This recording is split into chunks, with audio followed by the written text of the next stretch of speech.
Um. Tem uma prova da Bíblia? Tem uma música, um rei movido pelo fogo. Diz assim: então o reino dos céus será semelhante a 10 virgens que, tomando as suas lâmpadas, saíram ao encontro do esposo. 5 delas eram prudentes e 5 loucas. As loucas não levaram consigo azeite em suas vasilhas, mas as prudentes levaram azeite em suas vasilhas com suas lâmpadas. E tardando o esposo, tosquenejaram todas e adormeceram. Mas à meia-noite ouviu-se um clamor. Aí veio o esposo sair-lhe ao encontro. Então todas aquelas virgens se levantaram, prepararam as suas lâmpadas. As loucas disseram aos prudentes: dai-nos o vosso azeite, porque as nossas lâmpadas se apagam. Mas as prudentes responderam, dizendo: não seja o caso que falte a nós e a vós, e diante aos que vendem, e compraram para vós. E tendo elas ido comprá-los, chegou o esposo, e as que estavam preparadas entraram no meio para as bodas, fechou-se a porta. E depois chegaram também as outras virgens, dizendo: Senhor, Senhor, abre-nos. E ele respondendo disse: em verdade vos digo, não vos conheço. Vigiai, pois, porque não sabeis nem o dia e nem a hora em que há de vir o Filho do Homem. Amém? Vamos ser assento em nome de Jesus. Glória a Deus. Aleluia! Deus é bom. Antes de entrar na palavra do Senhor, eu gostaria de externar a minha gratidão, o meu louvor a Deus pela vida de todos os pregadores que me antecederam, os pregadores desta casa e também aqueles que vieram nos alimentar de fora. Glória a Deus. Amém? Aleluia! Glória a Deus. Amém, irmãos? É uma alegria poder representar o ministério da palavra nesta casa, nesta igreja e nesta festa tão especial.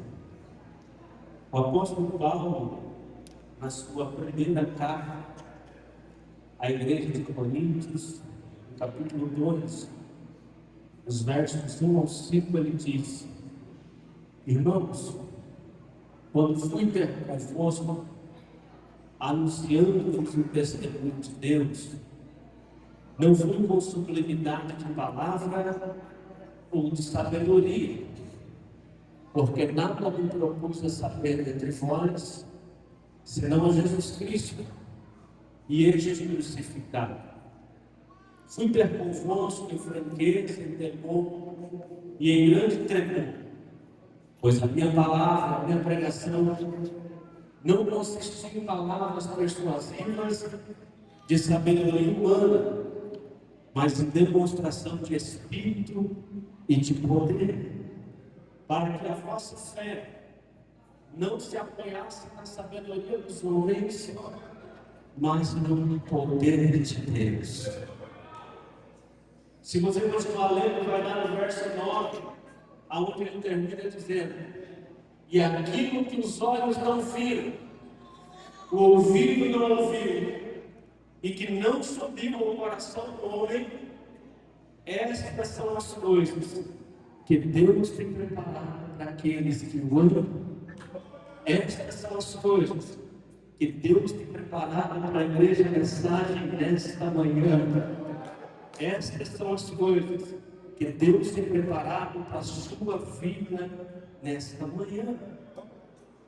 Quando eu olho para a Bíblia Sagrada e eu vejo a movimentação deste reino e o combustível deste reino sendo o fogo, eu vou encontrar isso no primeiro capítulo e no primeiro versículo da palavra de Deus, quando diz: no princípio criou Deus os céus e a terra, porém, estava sem forma, vazia, havia trevas sobre a face do abismo, e o Espírito de Deus pairava sobre a face das águas. Mas a palavra céu ali, presbítero Natalês, no primeiro versículo, é chamaim, do hebraico chamaim. Chamaim é uma união de duas palavras, que traduzindo é água e fogo. Então, céu em hebraico significa água e significa fogo.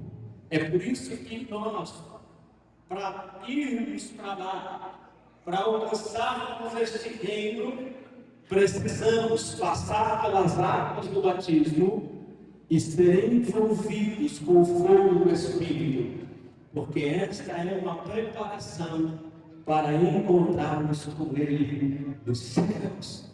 Quem deseja o céu precisa ser envolvido com água e com fogo. Alguém deseja fogo aqui esta manhã? Deus. E o capítulo 25 de Mateus diz que o reino é semelhante a 10 virgens. Eu li essa passagem no Evangelho de Mateus, que é conhecido como sendo o Evangelho do Reino. Haja visto que o animal que representa o Evangelho de Mateus é um leão, representando Jesus então como o Rei dos Reis e Senhor dos Senhores.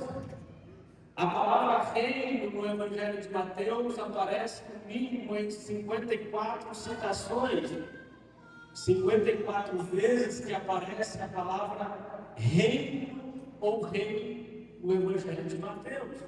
Então a ênfase, o olhar de Mateus para Jesus é aquele que apresenta o rei entre os homens.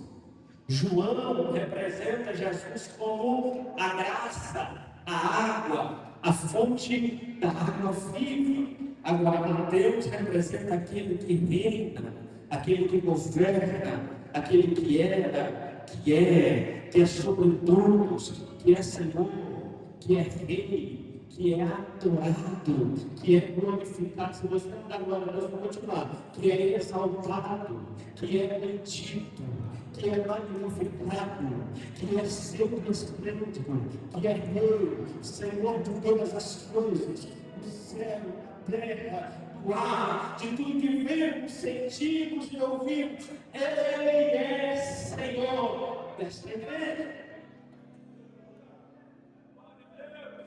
Então, a parábola das 10 virgens primeiro representa o reino dos céus. E o reino é semelhante a 10 virgens que, tomando as suas lâmpadas, saíram ao encontro do esposo. Veja, eu preciso frustrar um pouquinho algumas interpretações bíblicas que dizem que essas 10 virgens representam a igreja, porque não poderia representar a igreja, porque senão o Senhor da igreja era o Senhor polígamo, que casaria com 10 mulheres ao mesmo tempo. Né? E o Senhor é um Deus de exclusividade.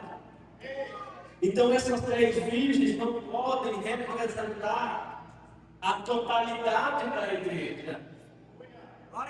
Essas 10 virgens representam as damas da noiva que iam preparando o caminho para que a noiva entrasse. Glória a Deus. As 10 virgens não eram uma noiva, não era a igreja, não era a esposa, mas as 10 virgens eram aquelas que estavam envolvidas com a preparação da noiva, com a preparação da igreja. Por isso eu quero que você abra sua Bíblia comigo no livro dos Salmos. Livro dos Salmos, capítulo de número 45.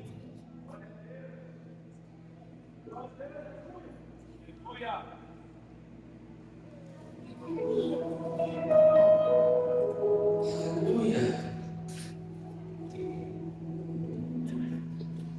O livro dos Salmos representa o casamento do filho do rei.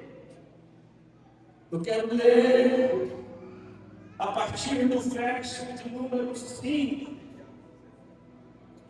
O verso de número 4. Posso ler? E nesse teu resplendor cavalga a prosperidade, por causa da verdade, da mansidão e da justiça. A tua destra te ensina coisas terríveis. As tuas vestes são agudas no coração do inimigo, dos inimigos do rei. E por ti elas, as povos, cairão debaixo de ti. O teu trono, ó Deus, é eterno e perpétuo. O cetro do teu reino é o cetro de equidade. Está falando do palácio real. Está falando do lugar do trono. Tu amas a justiça e odeias a impiedade. Por isso, Deus, o teu Deus, te ungiu com óleo de alegria, mais do que os teus companheiros. Está falando de um Deus que o Deus dele o ungiu. É ou não é falando de Jesus aqui? Jesus sempre foi Deus. No início ele era a palavra. A palavra estava com Deus. A palavra era o próprio Deus. Jesus não tem origem, ele não foi criado. Ele sempre existiu dentro do próprio Deus. O que foi gerado foi o corpo humano de Jesus. Porque se ele fosse gerado, ele não podia ser Deus. Aquele que começa tem fim, mas ele não tem começo nem tem fim. Aliás, ele é maravilhoso, conselheiro, Deus forte, Pai da eternidade, príncipe da paz. Então está falando de Deus e de Jesus.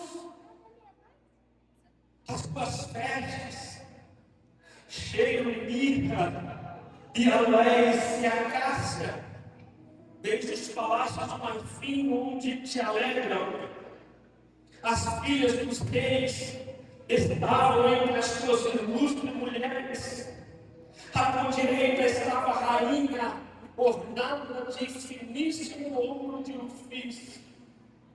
Ouve, filhas, e olhai, inclina os teus ouvidos, esquece-te do teu povo e da casa do teu pai. Então o rei se aperfeiçoará da tua formosura, pois ele é o Senhor. Adora-o. Está falando da noiva agora. As filhas de Tiro estarão ali com presentes. Os ricos dos povos suplicarão o teu favor. A filha do rei, a noiva, é toda ilustre lá dentro. O seu vestido é entrececido de ouro. Agora entre as virgens. Olha o verso 14. Levá-la-ão ao reino com vestidos bordados.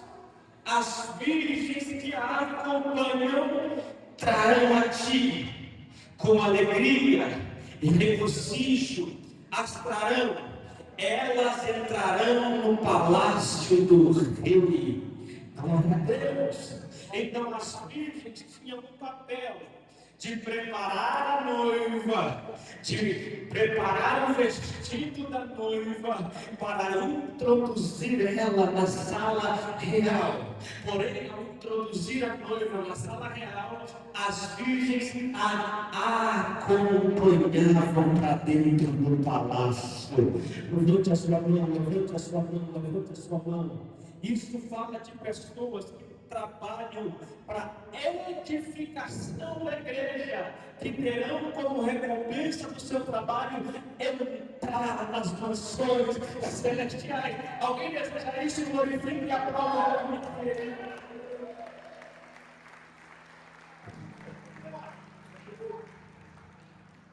Bom, agora que você sabe que as virgens não é noite, e as virgens são aquelas que trabalham para a edificação da noiva.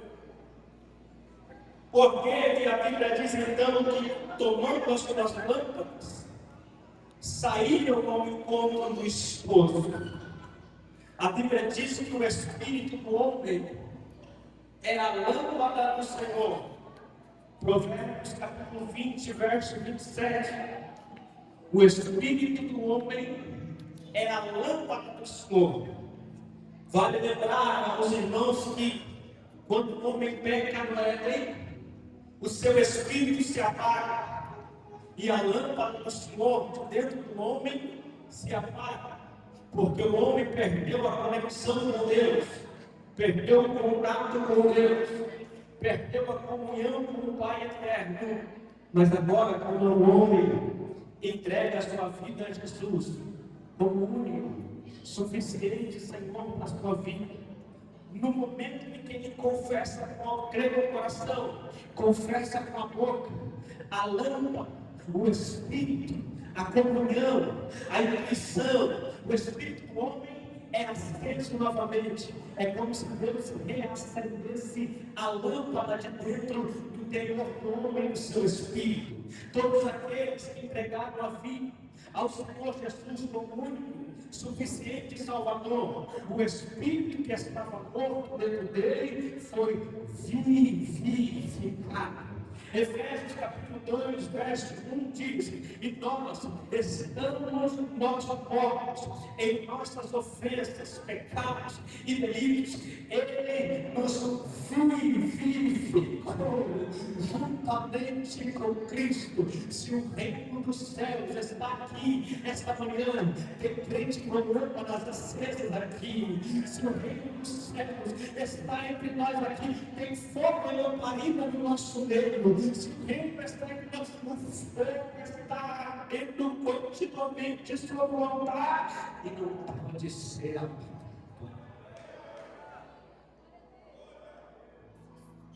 Então as 10 entregam a vida a Jesus, porque as 10 têm lâmpadas e as 10 têm lâmpadas acesas.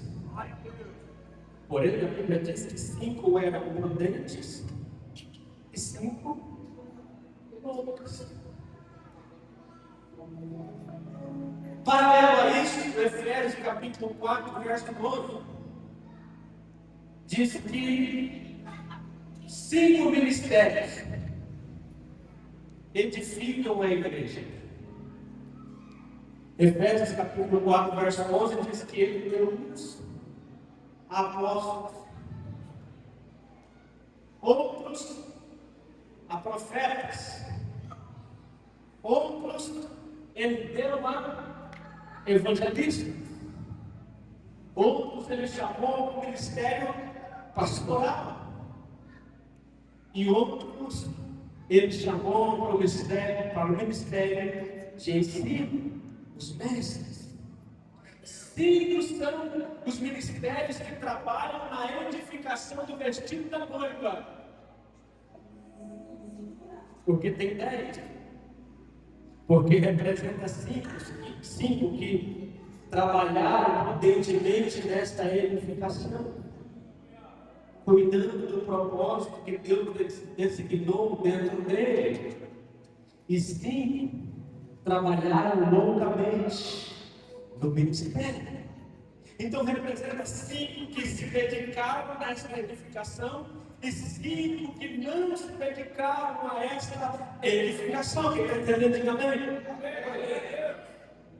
Agora, vale lembrar que a igreja sempre está à frente do diabo. O diabo trabalha com 4 ministérios, mas a igreja trabalha nos 5.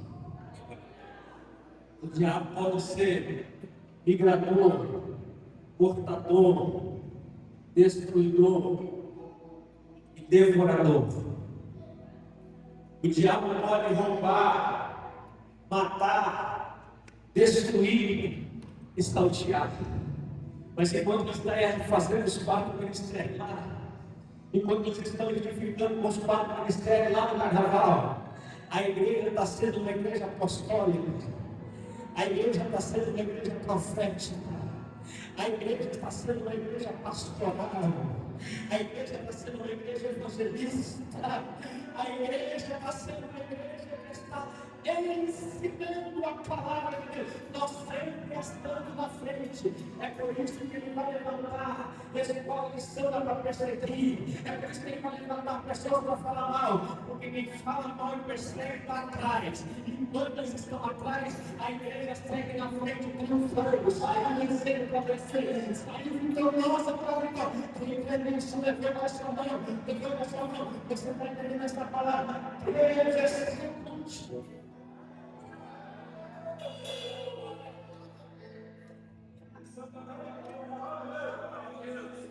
Glória a Deus. Poucas assim,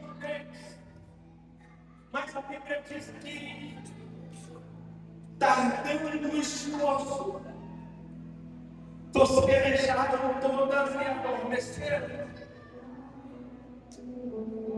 Tosquenejaram e adormeceram. Adormeceram que não se engana. Elas morreram.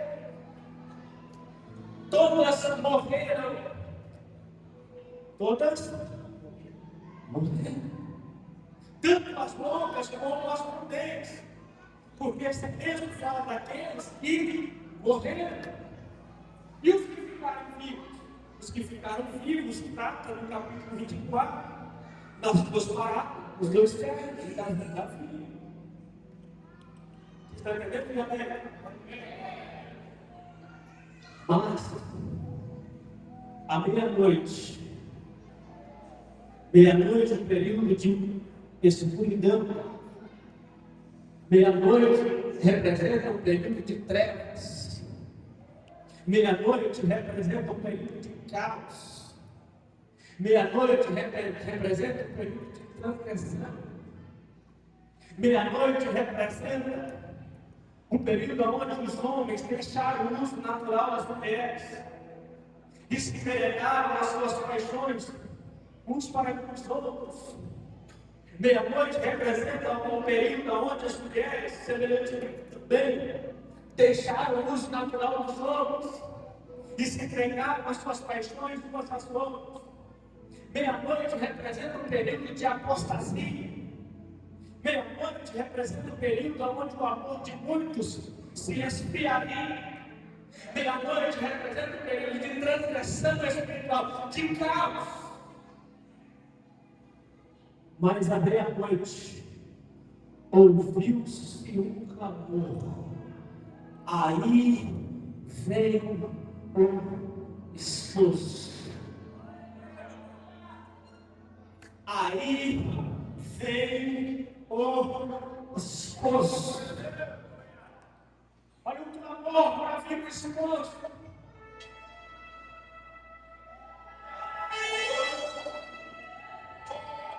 À meia-noite ouviu-se um clamor. Aí veio o esposo. Mais alto. A primeira é essa. A segunda vez.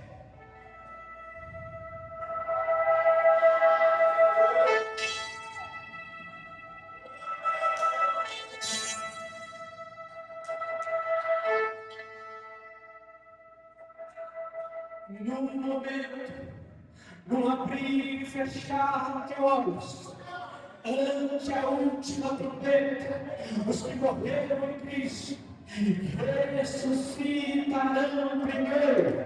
Depois nós, os que ficarmos vivos, seremos arrebatados e encontraremos com o Senhor nos ares. À meia-noite, ouvimos o clamor. Aí vem o esforço, aí vem o esforço. Eu quero te lembrar, já é a última hora, já é a última hora.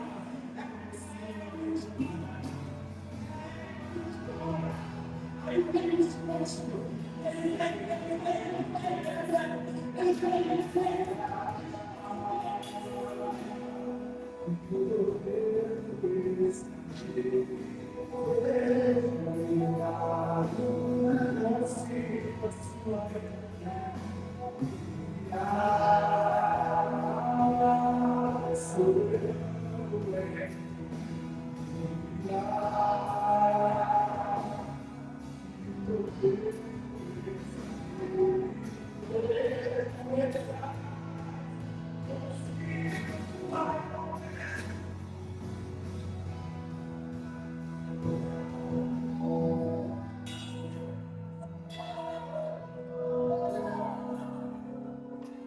Meia-noite eu ouvi o clamor, aí vem o esforço,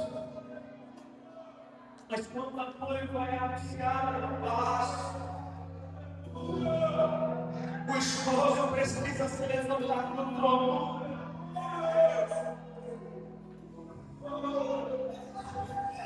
O salmista diz: levantai a porta das vossas cabeças para que entre o Rei da Glória.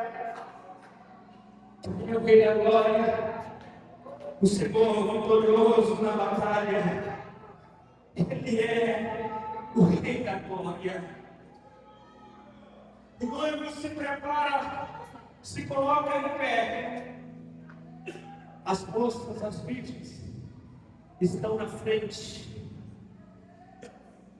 Falar para a noiva, espera, nós vamos na frente. Vamos me ajudar.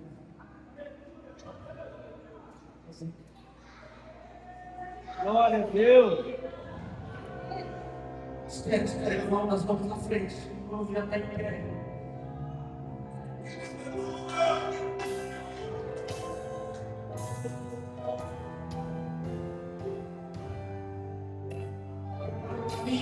Caminho.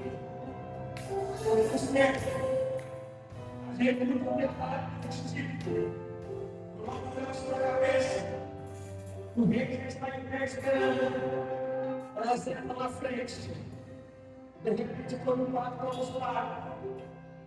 E ela, a noiva começa a entrar mais uma vez.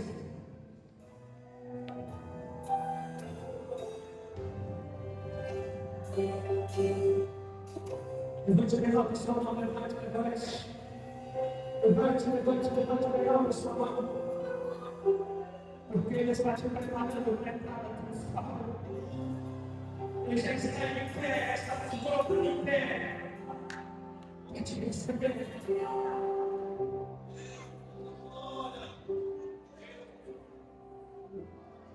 Mas aconteceu algo. Na hora que o clamor do esposo foi ouvido,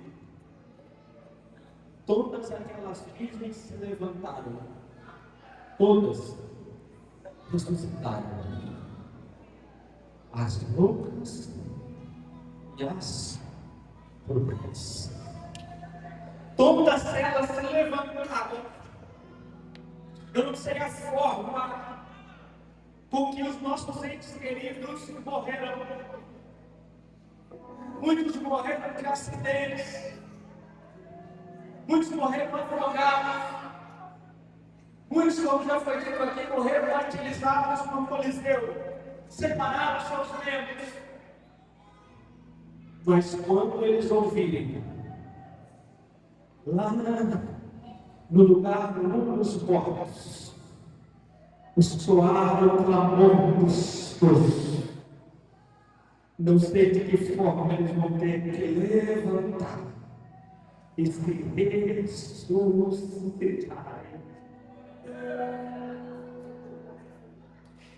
Aí, depois da ressurreição, elas preparam as suas lâmpadas. Porque elas precisavam chegar lá com a lamparina acesa. As 5 prudentes que se prepararam antes estavam tranquilos. As 5 loucas descobriram que já não tinha tempo mais de preparar mais nada. Deixa eu perguntar para você. Você está esperando para começar a preparação? Qual é a desculpa que você está dando? Você está esperando uma igreja que se adapte ao seu jeito? Você está esperando uma igreja que tenha a sua forma? Porque se hoje eu falar de um jeito que você não gosta aqui, talvez você saia daqui e vá para a Assembleia. E se chegarem lá na Assembleia e começarem a pregar de um jeito que você não se sente confortável, você sai da Assembleia e vai para a Batista. E se chegar na Batista e não for do seu agrado, que você for acostumado com mais a geração, você sai da Batista e vai para a Presbiteriana. Se lá também não for legal, vai para a Quadrangular. E se de todas elas ainda não satisfazer você pega e abre uma própria. Porque tem que ser do seu jeito, da sua forma de mudar, da sua forma de fazer, da sua forma de operar. Mas eu quero ver diante do tocar dessa trombeta aqui, quando os mortos ressuscitarem, para onde é que você vai procurar a sua preparação? Aí não vai ter outra porta para procurar azeite. Aí é a consequência dos atos. E a Bíblia diz que todos nós devemos comparecer ante o tribunal de Cristo para prestar conta de tudo que havemos feito com nossos corpos. Quero bem, quero mal. Mas para onde ir?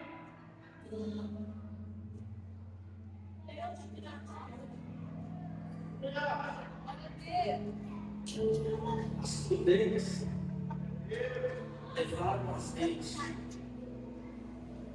As loucas.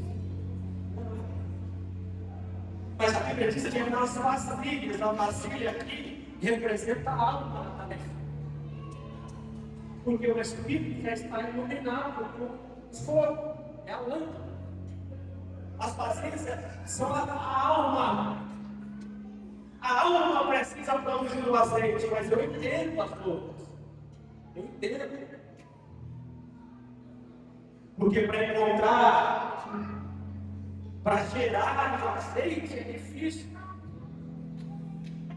Veja que a azeitona é colhida num período de inverno. E aí separa os galhos das folhas das azeitonas boas. E aí passa por um processo de moagem. E esse processo de moagem entra a carne, mas entra também o caroço e começa a espremer até começar a sair um líquido, o azeite junto com água. E aquele azeite junto com água, com o caroço, Começa a fazer uma pasta. Começa a virar algo pastoso. Porque vai pressando, torturando, martirizando. Ninguém vai produzir azeite sem passar pelas provações.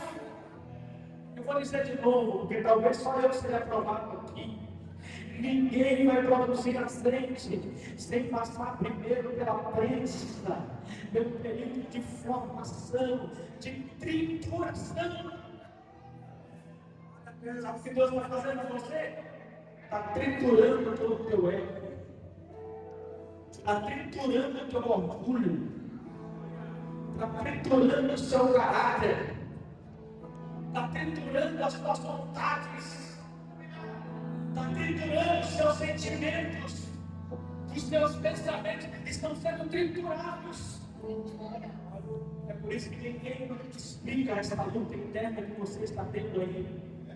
Nesse mesmo instante, uma parte de você quer ficar aqui, mas a outra parte de você quer sair porta fora, e a sua alma sendo triturada. Parte de você deseja Deus, quer Deus, ama Deus, precisa de Deus, sabe que precisa, e a outra parte rejeita o processo. Mas esse processo tem o único objetivo de extrair o azeite. Porque esse azeite vai te acompanhar na entrada do Deus.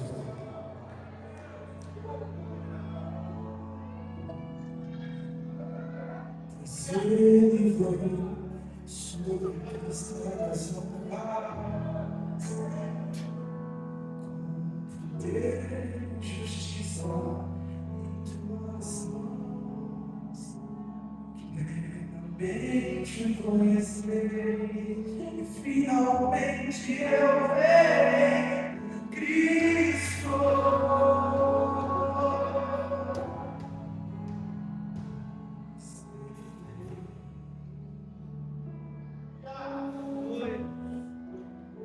Depois que forma essa pasta, passa por um outro processo. Agora é um processo de separação. É como se fosse uma peneira. O azeite com a água escorre. E o caroço vai ficando do lado. A sujeira também, uma vez mais proveniente do caroço ali, vai ficando naquela peneira. É fermentado, porque agora o azeite fica para baixo e a sujeira começa a sair, ficar em cima daquilo ali. Processo de separação. Processo de separação. Esse processo está acontecendo com pessoas aqui esta manhã. O Senhor está te pressando, parece que está te oprimindo, extraindo o máximo de você. Só que Ele está tirando todos os caroços. Ele está tirando toda a impureza. Ele está tirando toda a imperfeição. E o que está caindo para baixo? O azeite puro. Você não está sentindo? O cheiro de uma verdadeira oração já está exalando neste lugar. O cheiro de um azeite puro, virgem, extra virgem, já está exalando nesta casa. Arranca essa face para ficar somente o azeite do vaso. Entenda essa lâmpada que é como se fosse um lampião. Sabe aquele vidro com um pedaço de pano? Que o pano fica no óleo e o fogo fica aceso em cima. Enquanto tiver óleo dentro do vidro, o fogo fica aceso do lado de fora. Enquanto tem óleo do lado de dentro, o fogo reflete do lado de fora. Enquanto tem prensa do lado de dentro, o fogo reflete do lado de fora. Enquanto tem separação do lado de dentro, o fogo reflete do lado de fora. Enquanto tem renúncia do lado de dentro, o fogo reflete do lado de fora. Enquanto tem intimidade do lado de dentro, o fogo está aceso do lado de fora. É por isso que Jesus disse: e tu, quando fores lá, entra no teu aposento lá de dentro, fecha a porta que está atrás de ti, lá de dentro. Ora ao seu Pai que está em secreto, e o meu Pai te vê em secreto, e te recompensará do lado de fora, publicamente, a adoração desse lar do interior é refletida com chama do fogo. Por isso, Senhor, aquilo que és família refletirá do lado de fora como fogo, como fogo, como fogo, como fogo, como fogo,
o fogo do lado de fora precisa ser proveniente do altar. O fogo não pode ser aceso em qualquer lugar. Precisa ser proveniente do altar. O profeta está lá diante do trono. E ele diz no capítulo 6, no ano em que morreu o rei Uzias, eu vi o Senhor assentado em alto sobre o trono. O seu seio enchia toda a casa, a sua glória envolvia toda a casa, de maneira que as portas dos umbrais do templo tremiam. Eu vi os serafins que clamavam uns aos outros: Santo, Santo, Santo, Santo é o Senhor dos exércitos. Toda a terra está cheia da sua glória. O profeta está aqui embaixo, e quando ele tem uma visão do trono, quando ele tem uma visão daquele que está sentado no trono, ele vê a santidade dele, ele vê o fogo nos olhos dele. E eu quero dizer para você: é impossível você olhar nos olhos da santidade dele e não reconhecer as suas fraquezas. Eu vou dizer de novo: é impossível você ter uma visão do trono, da santidade de Deus, e não olhar para você e para as suas imperfeições. Eu vou dizer de novo: é impossível você olhar para Ele, pelo que Ele é, pelo que Ele faz, e dizer: ai de mim, que sou homem de lábios impuros, que habito no meio de um povo de impuros lábios.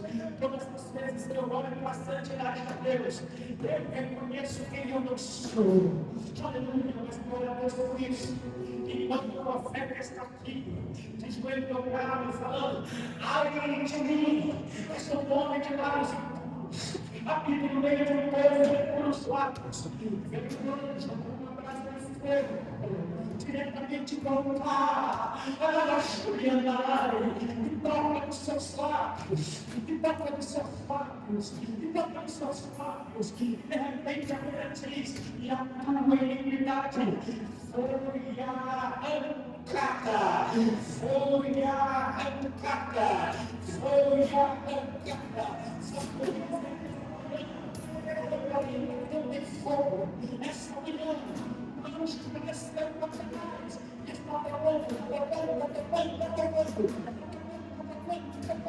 Essa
O profeta Zacarias,